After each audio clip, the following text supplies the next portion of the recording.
Hello, everybody, and welcome to another episode of the Rams Review Podcast. It's Corey alongside you today, and I'm rather excited, and I think a lot of the fan base are excited about the potential signing of Jacob Widell Zetterström, the Swedish goalkeeper from Djurgardens. I probably mispronounced that, but someone who's going to help correct me on here is a regular on the DIF podcast who do all things Djurgardens, and that's Elias Olsson joining me from Stockholm. Elias, thanks so much for taking the time and spending the time with me. How are you doing? Yeah, I'm very glad to be here, and I'm doing well. And it's pronounced Djurgården, Djurgardens. but it's tough, so it's okay. Djurgardens. Djurgården, that's okay. Fair enough. Yeah. Elias, talk to me a little bit about Jacob Widell Zetterström, the goalkeeper. We've been reading reports over the last couple of weeks using Google Translate a lot of the time, because Google Translate Swedish is better than my Swedish. That Darby's been linked with the goalkeeper. We know that there's reportedly been a bid of around 20 million krona, which is anywhere between the region of 1.3 to 1.6 million pounds. Are you surprised by the link that a team like Derby in the championship would go after Zetterstrom? I would not say that I'm surprised, because I think the championship is a good level for him. Maybe even he could play in the Premier League. So I think it's a very good match. And I guess that Derby is going to have a tough season in the championship, so you will need a good goalkeeper. And I think it will be a very good match for you. Judging by some of the preseason performances of our goalkeepers, yes, we certainly do need a goalkeeper. So hopefully Yeah. he is one that fits the bill. Talk to me a little bit about Zetterstrom, Elias. He's a 6'6" goalkeeper. He's played 86 times for Djurgården. I got it right that time. Yeah, you did. What can we expect from him if he does join Derby? First of all, I need to say that he is perhaps the nicest and the smartest person we ever had in the squad. He's so humble and just a nice guy in like every aspect. He's very important for the team spirit, and he will be a great loss for us in those aspects. But as you mentioned, he's very tall, and he has great reflexes, and therefore he's like excellent on the line. I would say that's his like main strength. He's very good in the one-to-one situations. When the opponents gets a one-on-one situation with him, it's like, no, it's okay. He will save it. It's no problem. So I would say that's his like main strength. Yeah.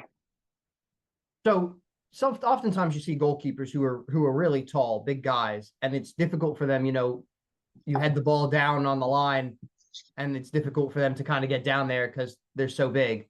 But with his reflexes, he can make up for that, right? Yeah, that's no problem. He's so good on the line. It's amazing. I would say he's one of the best goalkeepers I ever seen live when it comes to reflexes. So that's no problem at all. What's he like?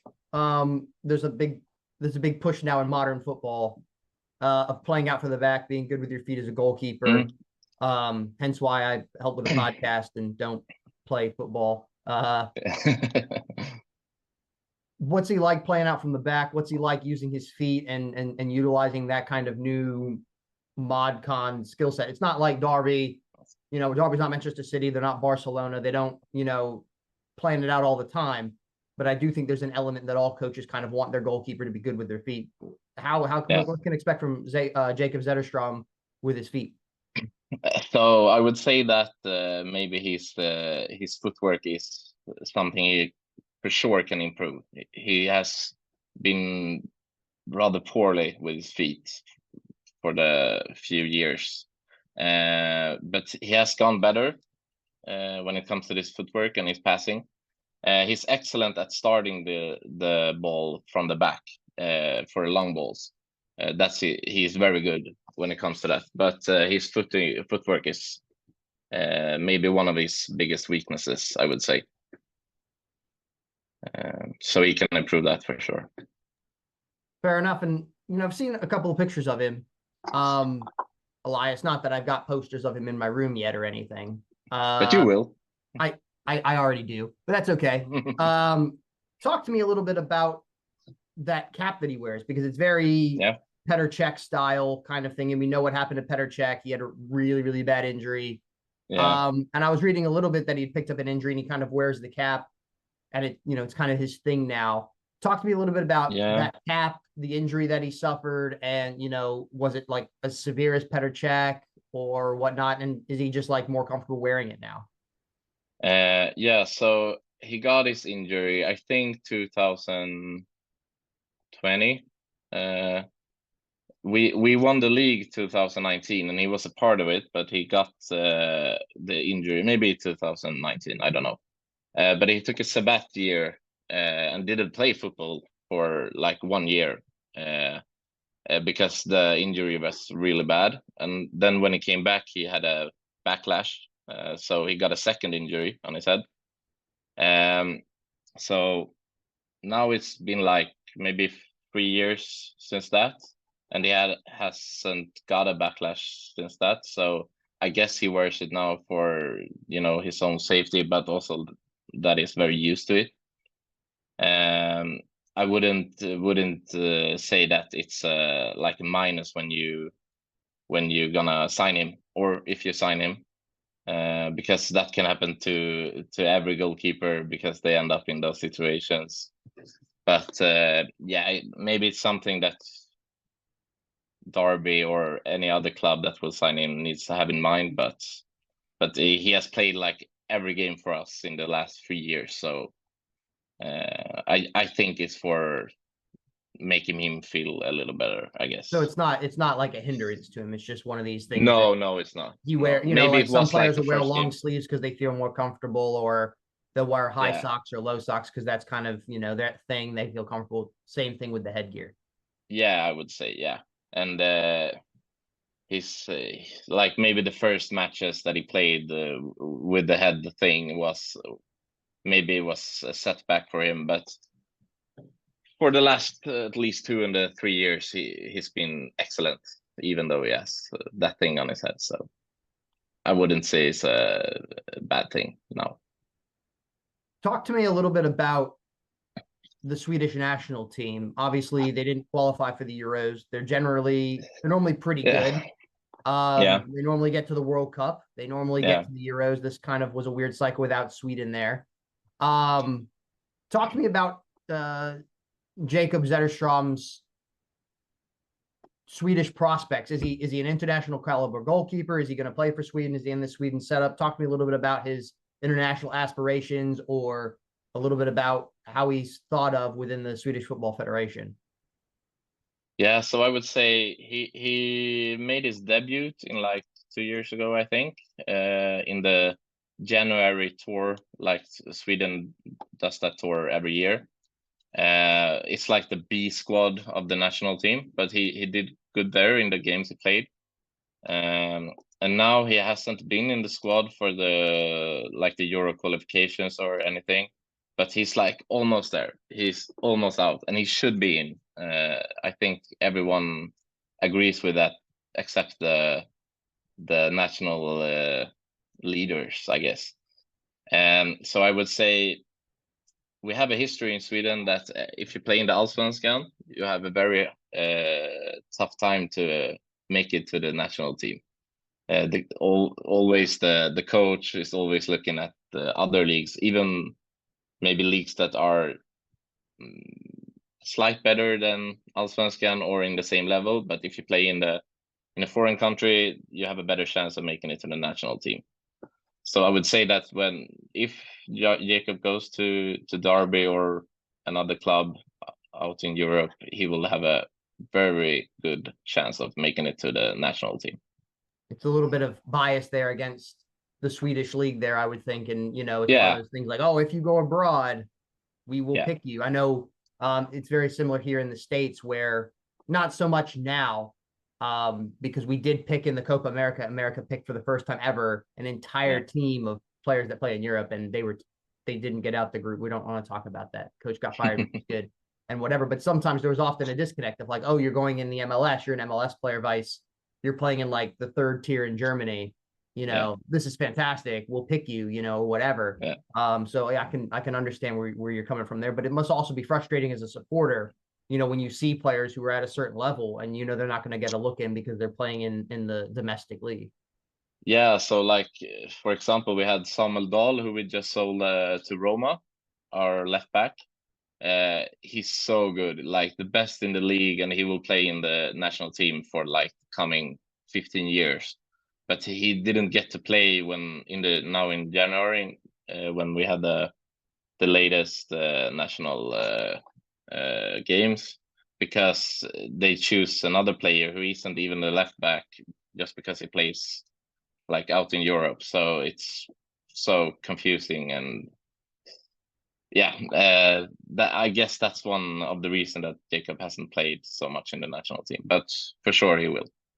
And I've noticed that Jacob's not the first kind of departure or rumored departure from Djurgardens this season. I know Lucas Bergvall has signed for Tottenham on a 5-year deal. So what's going on with the club? Why are they feeling the need to sell young, talented players? Is it to go with FFP and financial fair play kind of responsibilities, or is it just the natural churn of the club, or is it just the position that teams in the Swedish league are in financially, that when another team kind of comes in, you really can't say no? Yeah, so I would say we can't say no because we need to sell players to make money, because I don't know if you guys are aware, but in Sweden we have this rule called the 51% rule. That means that that's where the fans own 51%, right? Like Germany. Exactly. So no rich fucker can come in and like buy the club. It's our club, and that also means that we're very poor. So I guess all the Swedish teams need to develop players and sell them to bigger leagues in Europe. And Lucas Bergvall was maybe the greatest talent we ever had in Sweden, at least for the 20 last year. So he joined from a smaller club in Stockholm only like 1.5 years ago for maybe £1 million, or I think something like that. And he played great. And this year we sold him to Tottenham in January, I think, and he played for us from January until May, I think, and then he left. So we need to do that because that's the only thing we can get money from. It's that, and like when we do good in the Europe Conference League, the Euro League, or the Champions League. But there's only like one club in Sweden, Malmö FF, who's been doing great in Europe. Then Djurgården did very good in 2022, I think. Jacob was a big part of that success. And I do believe that Malmo was in the European Cup final when Nottingham Forest won it for the first time. I think they beat Malmo in the final, I believe. Yeah, they did. Yeah. Okay. I think it was in Munich, maybe in 89 Hamburg, or something. Hamburg, was it? Munich? Oh, Hamburg. Yeah. Hamburg. Yeah. It was Malmo. They played Forest in the European Cup final. So, those guys are pretty good. They've been like, they and IFK Gothenburg have been like the best teams in Sweden historically. And Malmö is like dominated now in Sweden. So it's Malmö and Djurgården as rather, in the second place behind Malmö. And that European success that you just talked about there, where that's tied heavily financially to the success of the team, and that's not just a unique Swedish problem. That that happens with a lot of the other non-top 5 leagues in Europe. That success is really tied to. Is that one of the reasons that you believe that this deal might be, or Jacob's arrival in Derby might be slightly, delayed? I know that there's a lot of frustration with Derby fans. They think that the deal's being delayed, or that things are kind of going on behind the scenes. But we know, football works in mysterious ways, and I know that you guys have a UEFA Europa Conference League qualifier. against so a that, team from Luxembourg. And I know you won the yeah, first leg 3-0, and you're going to Luxembourg. We're recording this on Thursday, yeah, and you're in tonight. Luxembourg tonight. Yeah. And he's scheduled to play what could be potentially his final game. And if you win that, you get into the Europa Conference League, which then goes a little bit of bonus money for the club. So is we that have one of the reasons why that he's sticking around? we actually have, this is the second qualify game, so we have 2 more, so like 4 matches to go to the group stage. And the rumors have been that Djurgården really wants to keep Jacob as long as we are in the qualification. So it could be 4 weeks or 5 weeks from now if we made it to the group stage. And I think Djurgården has been very straightforward with Derby or any other club that wants him, that we want to keep him during these 4 or 5 matches that we still have left. So I think that's the main reason that he hasn't left yet, because he's so important to us. And we have our second goalkeeper is so good as well, but Jacob is another level. And he already made this journey with us in 2022, so he knows what's expected of him. But yeah, that's the main reason we haven't sold him yet. So here's to a 4-0 team from Luxembourg win tonight, and get him over. Yeah, I hope so. I'm just We're kidding. gonna play the B squad tonight, I guess, but we should win anyway. So, but then we have a Finnish team if we win tonight or if we draw next week, and then it's the playoffs, and that we can get like Ajax or I don't know, big team. So we'll see. At least 3 more weeks with Jacob, I guess. Fair enough. Hopefully we can get him in before that deadline day strikes on, I think it's August 31st this year.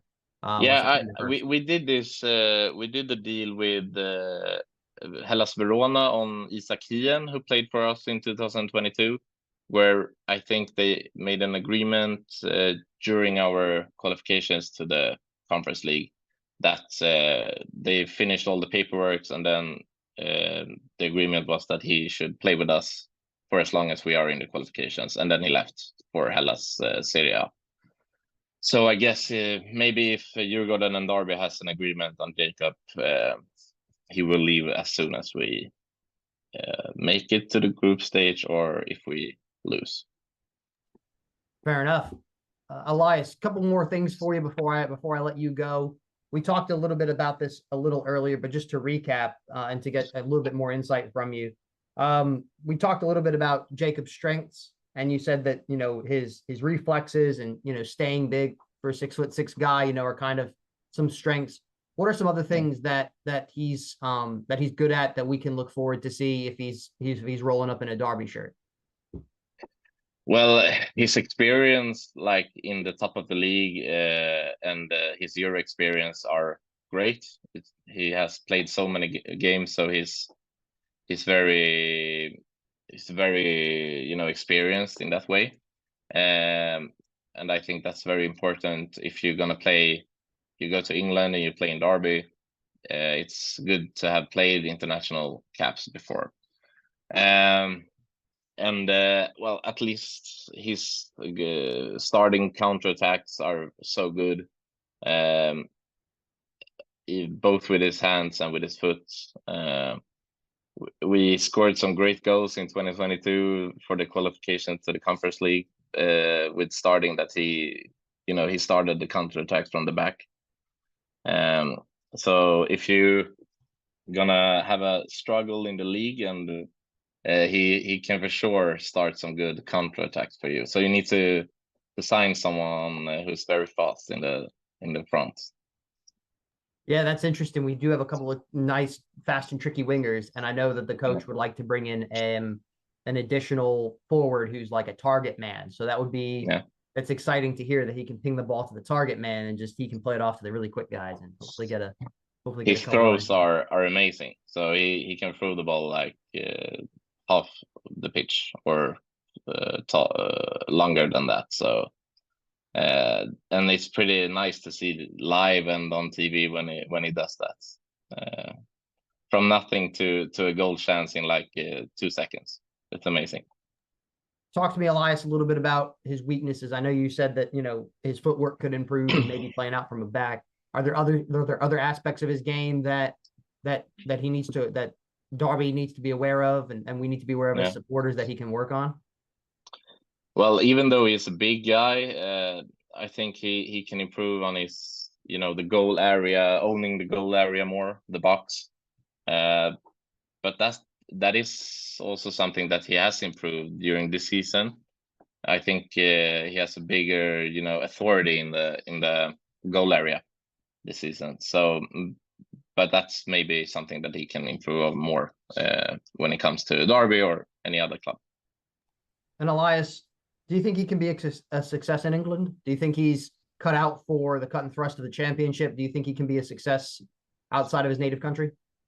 For sure, 100%. He will probably only spend one season in championship and then go to Premier League or a better league. I think he's too good for Sweden. I would say he maybe can become too good for championship as well. So I have only great things to say about Jacob. He's so good. And talk to me one last time about Jacob as a person. You said very early on he's very humble. He's a very, very nice lad. Talk to me a little bit more about that, or just recap that. Yeah, so in Sweden we have a very open, open environment around the first teams in every club. You can go to the trainings and you can talk to the players. You can take pictures and you can talk to them about anything, and you can watch the trainings. So I've been there a couple of times and I talked to him, and he's so down to earth. He's very humble. He's amazingly smart. He reads a lot of books. His parents are well educated, and that reflects on him as well. I guess he would be like a doctor if he wasn't a football player, because he's so smart. He takes care of, like, we have a 18-year-old from Japan right now. He's taking care of him so good, making him feel a part of the team. I don't think that any opponent in the Swedish league have something bad to say about Jacob. He's like the 10 out of 10 for sure. Well, that's good to hear. I know Darby's been on a search to not only get good players, but to get good people as well. So it's glad to hear that then you're getting the best people in the world. So yeah, that's a good idea, that we're getting a very good goalkeeper and a very good person as well. So Elias Olsson, who's a contributor and regular guest on the DIF Podden, who covers all things Djurgardens. Yeah. Thanks for joining me today to give me some insights on Jacob Widell Zetterström. Thank you, Corey. It's been great joining you.